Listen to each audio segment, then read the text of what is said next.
प्रिय दर्शकों, हम आपका ध्यान इस महत्वपूर्ण डिस्क्लेमर की ओर आकर्षित करना चाहते हैं। इस इंटरव्यू में हमारे अतिथि द्वारा व्यक्त किए गए विचार और मत उनके व्यक्तिगत हैं। ये आवश्यक रूप से हमारे YouTube चैनल या संपादकीय टीम के दृष्टिकोण का प्रतिनिधित्व नहीं करते हैं। हमारा लक्ष्य एक ऐसा मंच प्रदान करना है जहां पसमानदा विषय से संबंधित विविध दृष्टिकोण प्रस्तुत किए जा सकें। हम विभिन्न विचारों को सामने लाने का प्रयास करते हैं, लेकिन इनका समर्थन या विरोध नहीं करते। आपके समय और सहभागिता के लिए हम आभारी हैं। यदि आपके कोई प्रश्न या चिंताएं हैं, तो कृपया हमसे संपर्क करने में संकोच न करें। पसमानदा समुदाय का महत्वपूर्ण अंग होने के लिए धन्यवाद। सादर अब्दुल्ला मंसूर, पसमानदा डेमोक्रेसी। बहुत बहुत शुक्रिया। आज ऑल इंडिया पसमानदा मुस्लिम महाज ने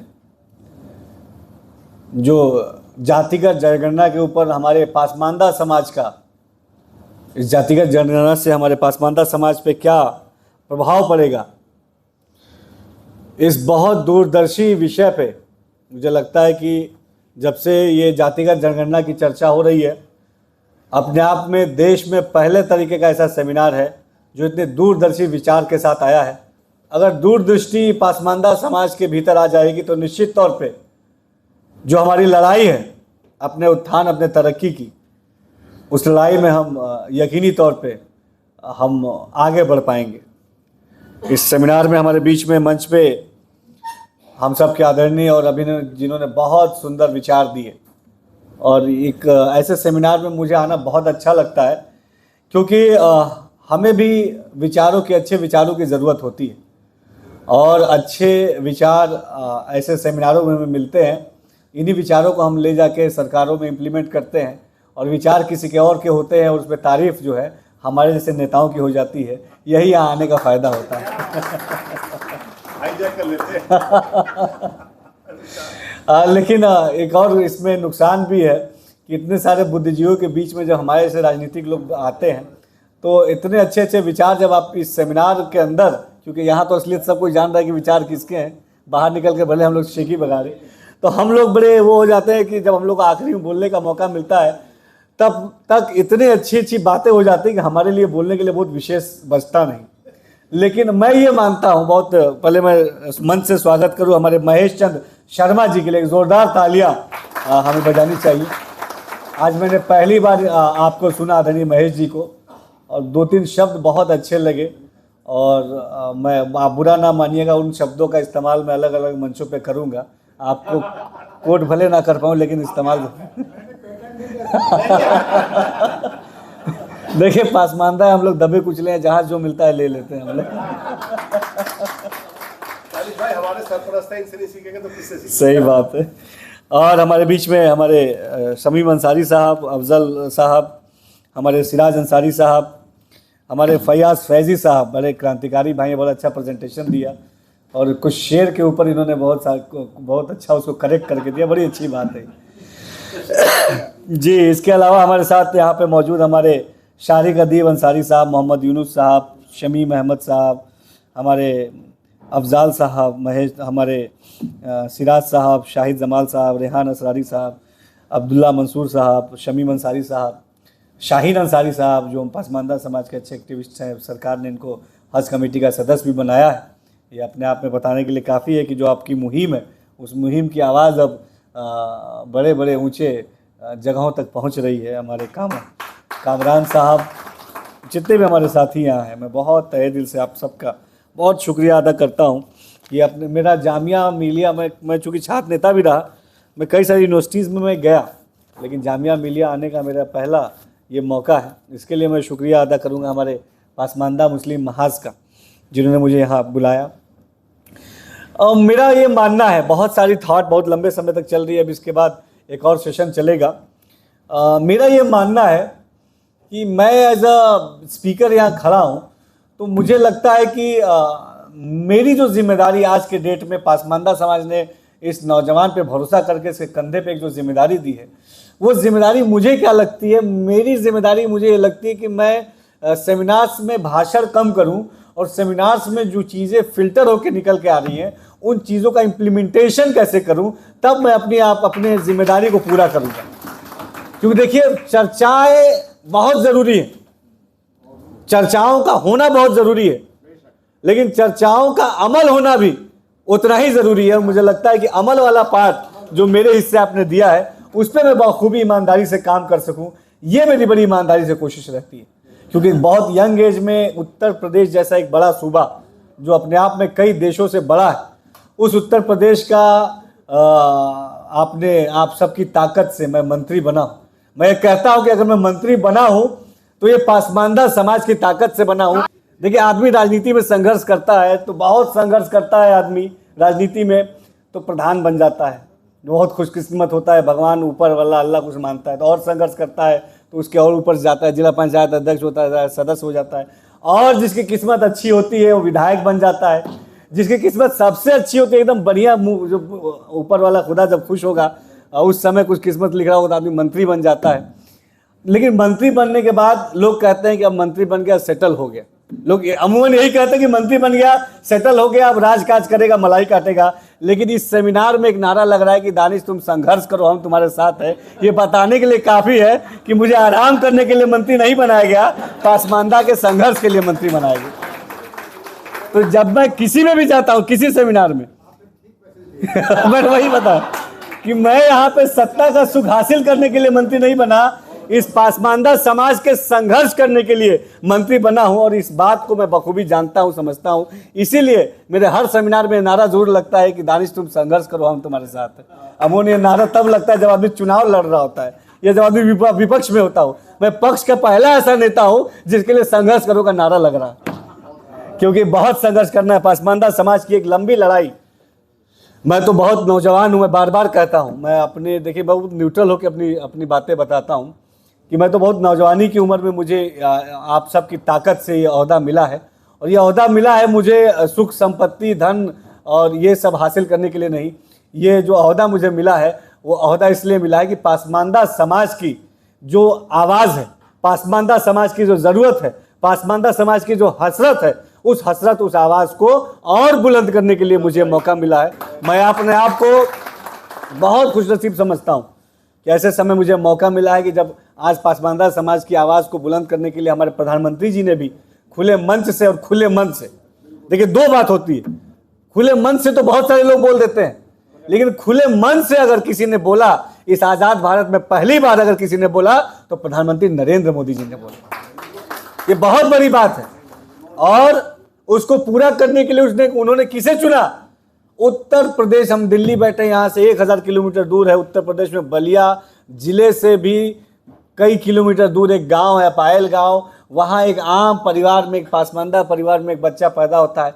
उस बच्चे को वहाँ से उठा के, उस नौजवान को वहाँ से उठा के उत्तर प्रदेश का मंत्री बनाया। और क्या कहा सर, जब मैं पहली बार प्रधानमंत्री से मिला था तो पहली बार जब उन्होंने बुलाया मुझे और यहाँ दिल्ली बुलाया, और उन्होंने पहली बार जब मैं अकेले 1 to 1, उससे पहले मैं सभाओं में मिला था, सभाओं में भीड़ होती है, लेकिन पहली बार एक बंद कमरे में देश का सबसे मजबूत नेता, सबसे लोकप्रिय नेता और पासमानदा समाज का एक नौजवान जब आमने सामने बैठते हैं तो पहला शब्द प्रधानमंत्री जी ने यही कहा कि तुमको बनाया गया है कि तुम पिछड़े पासमानदा समाज के लिए काम करना, ईमानदारी से वो काम करना, वही तुम्हारी मेहनत का जो फल है तभी पूरा होगा जब तुम पासमानदा समाज की आवाज़ पूरी ईमानदारी से उठाओगे। तो मुझे लगता है कि बीते 3 सालों में मैंने बड़ी ईमानदारी से, मैं अपना आकलन नहीं कर सकता, लेकिन मुझे जो लगता है कि मैं बड़ी ईमानदारी से पासमानदा समाज की बात को उठाने के लिए मैं काम कर रहा हूँ। और बात अगर पासमानदा समाज के उत्थान की होती है तो हर एंगल से, सामाजिक एंगल से, राजनीतिक एंगल से, आर्थिक एंगल से, हर एंगल से पासमानदा समाज के विकास के लिए बीते 3 सालों में जब से मैं मिनिस्टर हूँ मैंने काम किया।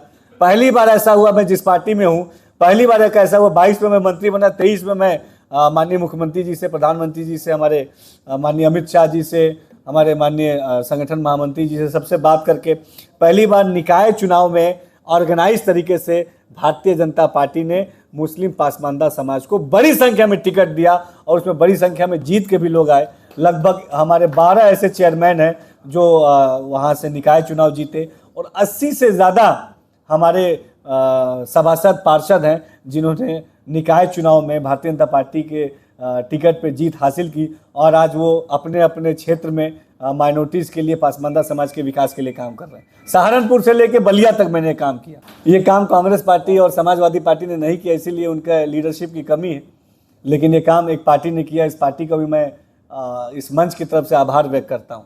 देखिए, जो आदमी आपके लिए सोचता है, ऊपर वाले ने भी कहा है, जो आपके लिए कुछ अच्छा करे उसको शुक्रिया अदा करना चाहिए।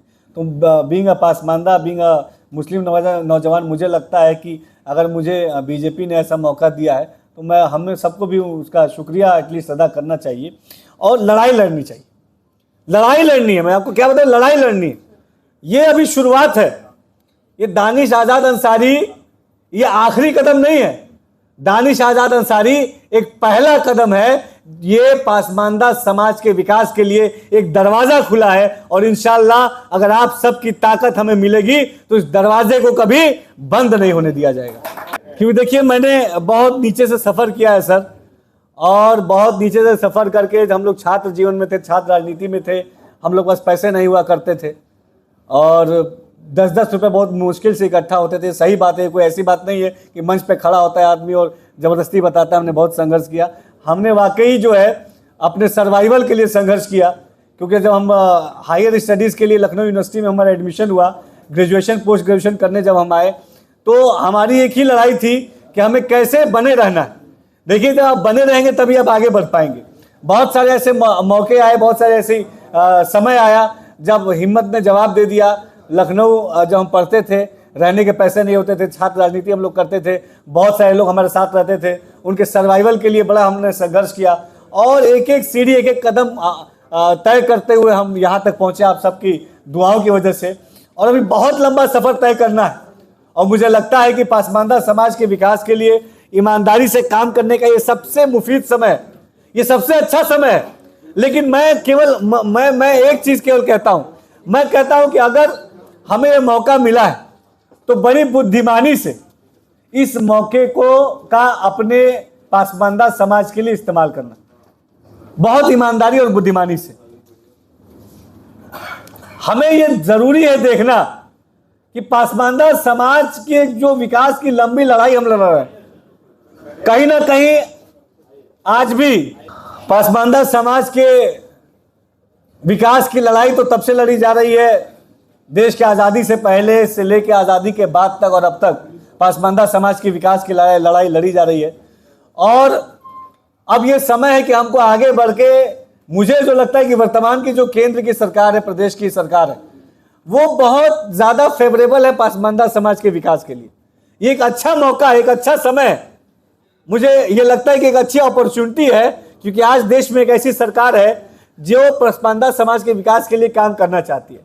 तो हमें भी आगे बढ़ के ऐसी सरकार को अच्छे आइडियाज देने चाहिए, अच्छे सजेशन देने चाहिए कि कैसे पासमानदा समाज की विकास को हम ग्राउंड पे उतार सकते हैं। ये ग्राउंड पे इम्प्लीमेंटेशन का समय है। मैं उत्तर प्रदेश की जिम्मेदारी अभी आपने मुझे दी है, अभी लगा रहा हूं मैं, क्योंकि संभावनाएं खुली रखनी चाहिए अपने लिए। तो अभी जो आपने मुझे उत्तर प्रदेश की जिम्मेदारी दी है, और केंद्र में भी हमारे अच्छे दोस्त हैं, हमारे सीनियर मिनिस्टर्स भी हैं, माननीय प्रधानमंत्री जी, माननीय हमारे गृह मंत्री जी, उत्तर प्रदेश के हमारे माननीय मुख्यमंत्री जी, इन सभी का बहुत प्यार रहता है मेरे ऊपर।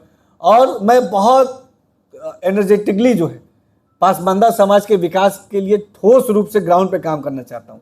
मैं बहुत ओपनली कम्युनिकेशन रखता हूँ। आप बहुत सारे लोग मुझे जानते होंगे, जो मुझसे मिले होंगे, कि मैं हमेशा नए आइडियाज़ के लिए बहुत ईगर रहता हूँ। क्या नया आइडिया मुझे मिल सकता है, कैसे हम इन चीज़ों पे ग्राउंड पे जा सकते हैं। क्योंकि देखिए, सेमिनार्स में चर्चा होना बहुत ज़रूरी है, वहीं से थॉट निकल के आता है, लेकिन उस थॉट को पकड़ के उसको नीचे ग्राउंड तक ले जाना, इसी को पूरे पासमानदा समाज के विकास की हम रीढ़ मानते हैं। अगर पासमानदा समाज के विकास के लिए काम करना चाहते हैं, उनकी शिक्षा के लिए, स्वास्थ्य के लिए, सुरक्षा के लिए, रोजगार के लिए क्या नीतियां बननी चाहिए, मिनिस्टर बनने के बाद, मंत्री बनने के बाद हम नीतिगत फैसले कैसे कराएं, नीतियों को अपने हिसाब से कैसे मोड़े, नीतियों को अपने फेवर में कैसे ले आए, इस पे काम करने की बहुत ज़रूरत है। मैं जब मंत्री बना 2022 में, मैंने पहला जो काम किया मदरसा शिक्षा के ऊपर। मैं मदरसा पे बार बार इसलिए बोलता हूँ क्योंकि मदरसे में पढ़ने वाला ज़्यादातर मुसलमान, वो पिछड़ा पासमानदा ही मुसलमान है। गरीब का बच्चा ही मदरसे में पढ़ने जाता है, जो बड़े घर के लड़के हैं वो तो कॉन्वेंट में पढ़ते हैं। तो वो गरीब पासमानदा पिछड़े समाज का बच्चा जो मदरसे में पढ़ने जाता है, वो दीन इस्लाम की तालीम हासिल करे, बहुत ज़रूरी है। लेकिन दीन इस्लाम के साथ साथ आधुनिक शिक्षा, मैथ्स, साइंस, कंप्यूटर जैसे शिक्षा लेके वो समाज के मुख्य धारा से जुड़े, तभी पासमानदा समाज का विकास हो पाएगा, जो मेरा मानना है। तो मैंने क्या किया, मैंने पूछना चाहिए कि भाई मैं यहाँ रिपोर्ट कार्ड दूंगा बेसिकली, क्योंकि मैंने थॉट आपके ले लिए, आपने मुझे जिम्मेदारी दी है, तो रिपोर्ट कार्ड भी लेना चाहिए कि भाई दानिश नौजवान लड़का है, कहीं इसको मंत्री बनाया तो ये केवल हेलीकॉप्टर और गाड़ियों से तो नहीं घूम रहा है, रिपोर्ट कार्ड क्या है इसकी, ये भी जानने की ज़रूरत है। तो मैंने जो बेसिकली काम किए, जो मुझे लगता है पासमानदा समाज के विकास के लिए ज़रूरी है, पहले उस काम को बता दूं कि पहले हमने मदरसा शिक्षा को आधुनिक शिक्षा से जोड़ने का काम किया। अब भी हमने एक हाई लेवल कमेटी बनाई है डायरेक्टर्स की, जिसमें मेरे माइनॉरिटी के डायरेक्टर हैं, बेसिक शिक्षा के अधिकारी हैं, माध्यमिक शिक्षा के अधिकारी हैं, लीगल डिपार्टमेंट के अधिकारी हैं, और हम जो मदरसा शिक्षा को एनसीईआरटी और एससीईआरटी से जोड़ने के लिए ठोस नीति बना रहे हैं। ठोस नीति बनेगी तभी वो लॉन्ग टर्म चलेगा। अब भी हमारे पास शक्ति है, ताकत है, हम अच्छी नीति बनाएं, जो नीतियां पासमानदा समाज के बच्चों के अच्छे एजुकेशन के लिए ज़रूरी है। तो हम एससीईआरटी एनसीईआरटी को कोर्स को लागू करेंगे, मदरसों में स्किल डेवलपमेंट के सेंटर्स को लागू करेंगे, मदरसों में स्पोर्ट्स एक्टिविटीज़ के हब्स डेवलप करेंगे, मदरसों में आर्टिफिशियल इंटेलिजेंस को इंट्रोड्यूस करेंगे, मदरसों में एनसीसी एनएसएस को लागू करेंगे, मदरसों में हम करियर काउंसलिंग को इम्प्लीमेंट करेंगे, मदरसों में motivational training skills development centres को हम एग्जीक्यूट करेंगे। तो जो मदरसे में पढ़ने वाला बच्चा है उसका मोरल बूस्ट होगा, और लगभग 15 लाख से अधिक मुस्लिम समाज के बच्चे उत्तर प्रदेश में मदरसों में पढ़ते हैं, जिसमें मुझे लगता है कि 80 से 90% बच्चे पासमानदा समाज के हैं, यानी लगभग 13-14 लाख बच्चे जो मदरसों में पढ़ते हैं, जो हमारे कौम की, पासमानदा की नहीं। देखिए, बात अगर पासमानदा समाज के डेवलपमेंट की हम करते हैं तो हम कोई बांटने की राजनीति नहीं कर रहे हैं। मुसलमानों में 85% अगर पासमानदा समाज है तो बिना पासमानदा समाज के विकास के मुसलमान डेवलप नहीं कर सकता। इस बात को समझने की जरूरत है। पासमानदा जो है वो मुसलमानों की आत्मा है, बिना पासमानदा समाज के विकास के ओवरऑल मुस्लिम कम्युनिटी का डेवलपमेंट नहीं हो सकता। तो मदरसों में हमने इन चीज़ों को लागू किया, मदरसा ई लर्निंग ऐप हमने लागू किया, मदरसे के बच्चे अब डिजिटली पढ़ाई कर सकते हैं, वो आपके मोबाइल में भी मिल जाएगा। ऐसा नहीं कि मैं केवल भाषण दे रहा हूँ, कोई भी अपने मोबाइल में प्ले स्टोर खोल सकता है, और मेला ऐप, मदरसा ई लर्निंग ऐप आप देखेंगे उसमें पूरे मदरसे के करिकुलम को हमने डिजिटल करने का काम किया। बच्चा सिंगल क्लिक में अपने मोबाइल पे बैठ के मदरसे की पढ़ाई कर सकता है। इसके अलावा जैसे मैं एक सहारनपुर एक जगह गया, तो सहारनपुर में एक बहुत अच्छे, इसका थॉट कहाँ से आया मैं बताता हूँ। सहारनपुर में एक बहुत अच्छे मदरसे में टीचर थे, बड़ा अच्छा इंग्लिश पढ़ाते थे। एक और अच्छे मदरसे में टीचर है लखनऊ में भी, वो भी अच्छा इंग्लिश पढ़ाते हैं और सामाजिक ज्ञान देते हैं। तो मेरे को ये लगा कि यहाँ का जो टीचर है, जो अच्छा पढ़ा रहा है, इसको हम बाकी अगर उत्तर प्रदेश के मदरसों से कनेक्ट करेंगे तो ये जो बच्चा, जो टीचर अच्छा कर रहा है, इससे बच्चों को भी फ़ायदा होगा और बाकी टीचर्स में भी एक पॉजिटिव कंपटीशन आएगा।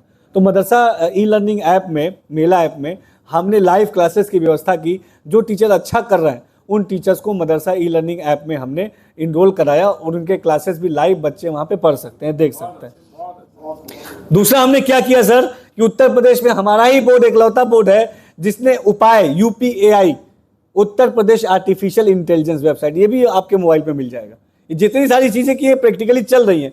UPAI अगर आप अपने गूगल पर सर्च करोगे तो पहला ऐसा हमारा मदरसा, हमारा डिपार्टमेंट ने पहली ऐसी इनिशिएटिव ली जिसने आर्टिफिशियल इंटेलिजेंस को मदरसों को इंट्रोड्यूस कराने का काम किया, और मदरसे में पढ़ाने वाले ही या मुस्लिम समाज के प्रोफेसर ही उस एप्लीकेशन पे हैं। और आर्टिफिशियल इंटेलिजेंस का इस्तेमाल कैसे अपने एजुकेशन और करियर के लिए इस्तेमाल हमारा मुस्लिम समाज का नौजवान कर सकता है, इसके लिए हमने UPAI के माध्यम से काम किया।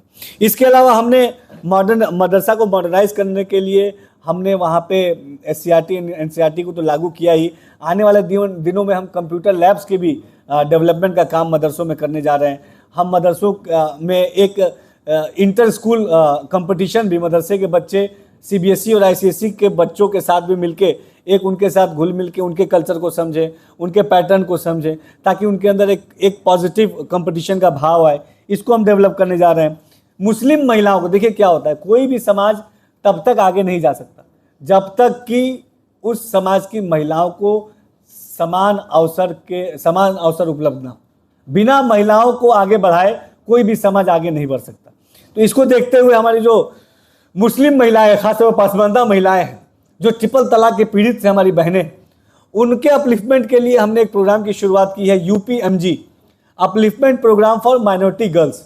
इसमें जो ऐसी हमारी बहनें जो ट्रिपल तलाक के दंश से पीड़ित हैं, या जो अपना खुद का स्टार्टअप करना चाहती हैं, या वो अपने करियर में आगे बढ़ना चाहती हैं, तो UPMG upliftment programme for minority girls के माध्यम से हम अपनी ऐसी बहनों को एक प्लेटफॉर्म देंगे जिसमें वो बहन कोई बिजनेस या स्टार्टअप करना चाहती है, उसको बैंक से कनेक्ट कराएंगे, सरकार की योजनाओं से कनेक्ट कराएंगे। जो बहन अपने करियर में आगे जाना चाहती है उसको करियर काउंसलिंग से जोड़ेंगे। जो बहन अपने खुद के बिजनेस को स्टार्ट करना चाहती है उसको स्टार्टअप से जोड़ेंगे, MSME से जोड़ेंगे, और इस तरीके से अपनी जो बहनें हैं उनके अपलिफ्टमेंट के लिए काम करेंगे। ये कुछ चीज़ें, और एक और हमने काम किया, अल्पसंख्यक रोजगार मेला। हमने, देखिए, समाज तभी सशक्त होगा जब शिक्षित और रोजगार, जब उसके पास पैसा होगा, शिक्षा होगी, रोजगार होगा, शिक्षा होगी, तभी कोई समाज आगे बढ़ सकता है। तो इस सोच के साथ हमने अल्पसंख्यक रोजगार मेले की शुरुआत की, जिसमें अल्पसंख्यक बाहुल जो क्षेत्र है वहाँ पे हम विशेष रोजगार मेला लगा रहे हैं। और उस मेले में वही कंपनी जा रही है जो कंपनीज जो हैं हमारे मुस्लिम समाज के जो बच्चों की क्वालिफिकेशन है, उस क्वालिफिकेशन के हिसाब से जो कंपनीज रिक्रूट कर सकती हैं, ऐसी कंपनीज को हम ले जाते हैं। अभी हमने उसको आजमगढ़ में किया था। अशरफिया यूनिवर्सिटी है मुबारकपुर में, आजमगढ़ में, जो उधर पूर्वांचल के लोग जानते हो, बहुत बड़ी यूनिवर्सिटी, हाँ, मुबारकपुर में। तो वहाँ हमने एक बहुत बड़ा रोजगार मेला लगाया। 5000 मुस्लिम समाज के बच्चे, जिसमें मोस्टली हमारे पसमानदा समाज के बच्चे थे, वो आए मऊ से, आजमगढ़ से, देवरिया से, अंबेडकर नगर से, और वो रोजगार मेले में वो शामिल हुए। इसी तरीके से हमने लखनऊ में लगाया, इसी तरीके से हमने गोरखपुर में लगाया। अब उसको हम उत्तर प्रदेश के हर कोने में लगाने जा रहे हैं। इससे क्या फ़ायदा होगा कि जो हमारा बच्चा, जिसके पास क्वालिफिकेशन है, जिसके पास थोड़ा स्किल है, जिसके पास टैलेंट है, वो सीधे कंपनीज को क्या अपने ज़िले में ही जाके इनरोलमेंट कर सकता है और रोजगार मेले के माध्यम से रोजगार से कनेक्ट हो सकता है। ये कुछ चीज़ें थी जो नवाचार जिसको कहते हैं, जो नई चीज़ें। देखिए, कोई भी डिपार्टमेंट का एक सेट पैटर्न होता है, वो अपना चलता है डिपार्टमेंट, लेकिन मेरे आने के बाद हमने ये 5-6 नई चीज़ें अभी तक शुरू की हैं। आने वाले दिनों में हम एक और नई चीज़ शुरू करने जा रहे हैं। अभी मैंने कई सारे अपने मित्रों से इसकी चर्चा भी की थी। एक पासमानदा प्रतिभा सम्मान समारोह। इसमें पासमानदा प्रतिभा सम्मान समारोह में अभी ये चीज़ें पक रही हैं, लेकिन मैं आप लोगों को शेयर कर दूं। जी, ऐसे पासमानदा समाज के यूथ जिन्होंने अपने लाइफ में कुछ अचीव किया है, स्पोर्ट्स में, बिजनेस में, या कि शिक्षा में, किसी भी क्षेत्र में अगर उसने कुछ अच्छा अचीव किया है, तो मिनिस्ट्री की तरफ से हम उनको रिकॉग्नाइज करेंगे और माननीय मुख्यमंत्री जी की तरफ से उनको पुरस्कृत करके उनको आगे बढ़ाने का काम करेंगे। ये एक नई तरीके की शुरुआत हम करने जा रहे हैं। एक पासमानदा इकोनॉमिक डेवलपमेंट फोरम की शुरुआत हम करने जा रहे हैं। ऐसे पासमानदा समाज के नौजवान जो अपना बिजनेस, अपना स्टार्टअप शुरू करना चाहते हैं, नई चीज़ें शुरू करना चाहते हैं फाइनेंशियल एंगल से, उनके लिए एक हम फोरम डेवलप करना चाह रहे हैं। और उस फोरम के माध्यम से हमारा जो बुनकर भाई है, हमारा कुरैशी भाई है, पासमानदा समाज की जितनी भी हमारे अलवी हैं, जितने भी हमारे लोग हैं, उन तमाम लोगों को उनके जो आइडियाज़ होंगे, उनका जो स्किल होगा, उसकी स्किल की मैपिंग करके, उनके आइडियाज़ को सुन के, और उनको अच्छे बिजनेस अपॉर्चुनिटी से फाइनेंशियली भी और सोशली भी उनको कनेक्ट करेंगे और उनको बेहतर मार्केट प्लेस अवेलेबल कराएंगे। बुनकर भाई है जो अच्छा साड़ियों में कर रहे हैं, हमारे कुरैशी भाई हैं जो अच्छा कर रहे हैं, हमारे तमाम जितने भी जो लोग हैं जो अपने अपने फील्ड में अच्छा कर रहे हैं, हमारे नौजवान, उनको अच्छे मार्केट प्लेस से, अच्छे डेवलपमेंट प्लेस से कनेक्ट करके उनको आगे बढ़ाने का काम करेंगे। ये तमाम चीज़ें हम लोग कर रहे हैं डिपार्टमेंट की तरफ से। अब मुद्दे पे आते हैं जातिगत जनगणना, जिसके लिए सेमिनार हुआ। देखिए, जाति जनगणना जो केंद्र सरकार ने शुरू की, मोदी सरकार ने शुरू की, ये मैं एक बहुत ऐतिहासिक और अहम ये कदम मैं मानता हूं जो हमारे मुस्लिम समाज के, पासमानदा समाज के डेवलपमेंट के लिए। देखिए, मैं बार बार ये कहता हूं कि डेवलपमेंट केवल चर्चा से नहीं होगा, डेवलपमेंट काम करने से होगा। और काम कैसे होगा? जातिगत जनगणना जो फैसला लेके आई है, जो जातिगत जनगणना करने का फैसला केंद्र सरकार ने किया है, मुझे एज ए इंडिविजुअल मुस्लिम नौजवान मैं इस फैसले का बहुत स्वागत करता हूं। मुझे लगता है कि जातिगत जनगणना हो जाने के बाद हमारे पासमानदा समाज का जो एक पिक्चर, एक जो इमेज है, वो क्लियर हो जाएगी कि हमारी क्या स्थिति है, हमारा क्या आंकड़ा है, हमारी क्या ज़रूरत है, हमारी क्या पहचान है, हम अभी किस पायदान पे खड़े हैं। जातिगत जनगणना से आने से हमारी जो असल स्थिति है, उस असल स्थिति की जानकारी ब्लैक एंड व्हाइट यानी पेपर पे हमें मिलेगी। देखिए कोई भी चीज जब तक आपके पास क्लियर डेटा नहीं होगा, आज का दौर क्या है, आज का दौर है डेटा का। इस समय दुनिया में सबसे ज्यादा होड़ किस चीज की मची है? हम सबके मोबाइल में फेसबुक है और तमाम तरीके के सोशल अकाउंट है जो फ्री ऑफ कॉस्ट चलते हैं, फ्री ऑफ कॉस्ट चलते हैं। आप सोचिए आज के दिन में कोई अपना बुखार मुफ्त में ना दे और free of cost social application हम चला रहे हैं। आखिर उसके पीछे की वजह क्या है? उसके पीछे की वजह है डेटा। डेटा जब तक नहीं होगा आप आगे नहीं बढ़ सकते। एक कॉमन भाषा में अगर हम समझाएं, जिस हम सेमिनार हॉल में बैठे कितना खूबसूरत लग रहा है, लेकिन इसको सेमिनार हॉल को खूबसूरत बनाने के लिए पहले इसका आंकड़ा जुटाया गया होगा कि कितनी लंबाई है, कितनी चौड़ाई है, कितना ऊंचाई है, उसके बाद इस डेटा के अनुसार इसको सजाने का काम किया गया हो। तो सजाने का मटेरियल हमारे पास है, डेटा नहीं है, तब हम वो चीज सजा नहीं सकते। तो जब हमारे पास जातिगत जनगणना के आधार पर जब पूरी तरीके से डेटा आ जाएगा, तब हमें जो पॉलिसीज हैं, जो हमारी योजनाएं हैं, उस पॉलिसीज को बनाने के लिए और योजनाओं को इंप्लीमेंट करने के लिए हमारे पास बहुत सारे अपॉर्चुनिटीज आ जाएंगे।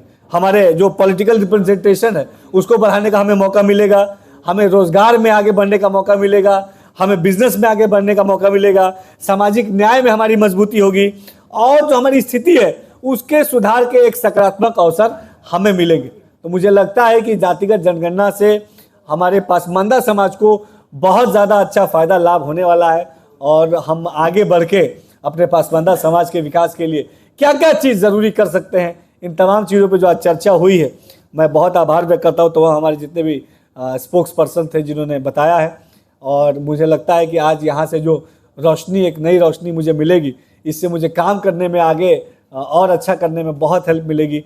फिर से मैं आप सबका बहुत बहुत शुक्रिया अदा करता हूँ कि आपने मुझे बुलाया यहाँ पे और इतने इज्जत से मुझे नवाजा। आप सबका बहुत बहुत शुक्रिया। जय हिंद।